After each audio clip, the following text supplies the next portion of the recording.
पाकिस्तान में हर स्टूडेंट ही यूरोप आने का ख्वाब देख रहा है। जो फ्रस्ट्रेशन है इस मामले में स्टूडेंट्स के अंदर पाई जाती है कि वो कौन सा कंट्री चूज़ करें जिसमें बैंक स्टेटमेंट के टाइम पीरियड का इशू ना हो और जो ट्यूशन फीस है वो भी मामूल के मुताबिक हो।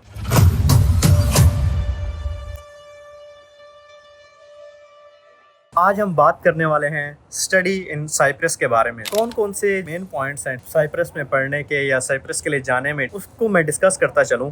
तो हाई वीज़ा सक्सेस रेशो है इसकी, ठीक है। 99% जो है वो वीज़ा एक्सेप्टेंस है, वीज़ा सक्सेस रेशो है। वीज़ा के लिए इंटरव्यू नहीं होता और ना यूनिवर्सिटी का जो है इंटरव्यू आपको रिक्वायर होता है। शेंजन पाथवे भी है। वो किस तरह के, जब आप अपने 2 सेमेस्टर्स कंप्लीट कर लेते हैं यूरोपियन शेंजन के अंदर, ठीक है, उसके बाद जो है आप जर्मनी मूव हो सकते हैं, इटली मूव हो सकते हैं, जिस तरह मैं यहाँ पे हूँ, ठीक है।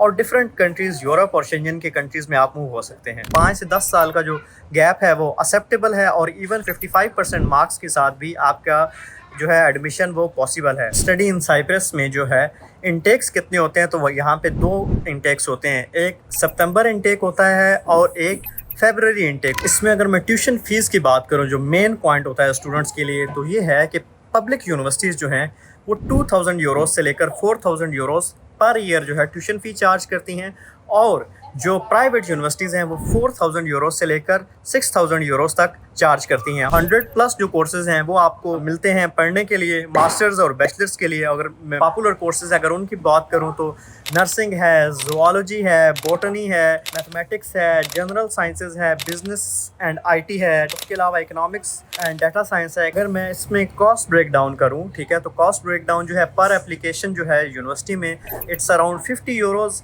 And tuition fee initial deposit की बात करूँ, ठीक है, तो अराउंड 2000 यूरोज़, ठीक है। और आपको साथ में जो है आपको अपने डॉक्यूमेंट भी अटेस्ट चाहिए होते हैं, ठीक है। डॉक्यूमेंट अटेस्टेशन पे पर document around its 3000 PKR from MOFA attestation. अगर मैं इसमें डॉक्यूमेंट्स की बात करूं तो बैचलर्स के लिए अगर आप अप्लाई कर रहे हैं, ठीक है, तो आपको प्रीवियस जो डिग्री होती है FSC और मैट्रिक का रिजल्ट कार्ड और जो सर्टिफिकेट है उन दोनों को IBC से, मोफा से अटेस्ट करवाना है, ठीक है। और साथ में अपोस्टाइल भी करवाना है अगर बैचलर्स के लिए अप्लाई कर रहे हैं। अगर आप मास्टर्स के लिए अप्लाई कर रहे हैं तो इसमें आप एक और चीज़ ऐड करें कि आपको बैचलर्स की भी जो डिग्री होगी वो भी अटेस्ट और अपोस्टाइल करवानी है। जो वीज़ा फ़ी है it's around only 90 euros. Documents required होती हैं आपकी वीज़ा फाइल के लिए, ठीक है। उसमें आपके एकेडमिक जो है डॉक्यूमेंट्स रिक्वायर्ड होते हैं और साथ साथ में आपको क्लियरेंस एंड हेल्थ सर्टिफिकेट भी चाहिए होता है। क्लियरेंस की अगर मैं बात करूं तो उसमें पुलिस करेक्टर सर्टिफिकेट आ जाता है, और अगर मैं हेल्थ की बात करूं तो आपको बेसिक जो मेडिकल जो टेस्ट रिपोर्ट्स से आपका एक मेडिकल सर्टिफिकेट बनता है वो आपको चाहिए होता है।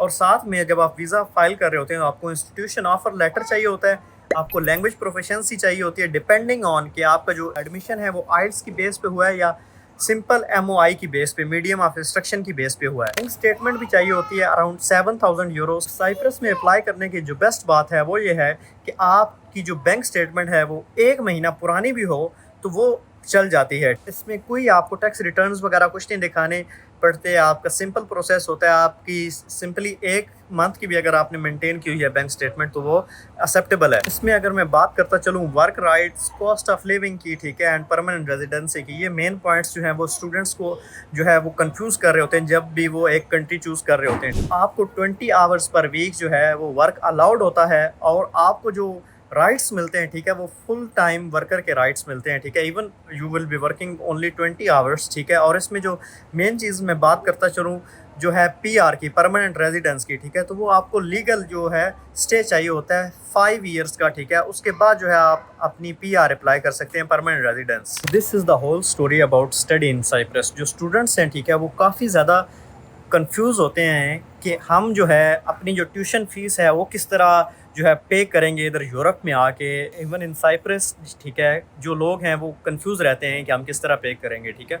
तो आपको जो 20 आवर्स वर्क अलाउ होता है, ठीक है, उसमें आप इनफ जो है वो अर्निंग कर लेते हैं कि आप जो है अपने मंथली एक्सपेंसेस भी निकाल सकें, ठीक है, और साथ में ही अपनी जो है ट्यूशन फ़ीस वो भी पूरी कर सकें। और जो इसमें बेस्ट बेनिफिट मैं आपको बताता चलूँ कि हमेशा जो है 4 महीने का सेमेस्टर होता है, उसके बाद जो 2 महीने होते हैं, ठीक है, वो आपको छुट्टियाँ होती हैं। मतलब है कि 4 महीने आप में साल में फुल टाइम काम कर सकते हैं, ठीक है, वो आपको लीगली अलाउड हो जाता है। तो आप उन 4 महीनों में प्रॉपर काम करके एक अच्छी जो है हैंडसम अर्निंग करके जो अपने लिविंग एक्सपेंसेस भी होते हैं मंथली और सारी जो एक्सपेंसेस है वो मैनेज कर सकते हैं। सो चॉइस इज़ योर्स, ठीक है। सारी डिटेल इंफॉर्मेशन आपके पास है, आप अपनी एक चॉइस करें, ठीक है। Among countries I feel studying in Cyprus totally worth it for students, ठीक है, जिनको बैंक स्टेटमेंट लंबा रखने में प्रॉब्लम होती है, ठीक है, और जो जो है अपना वीज़ा जो है जल्दी अवेल करना चाहते हैं। Thank you so much.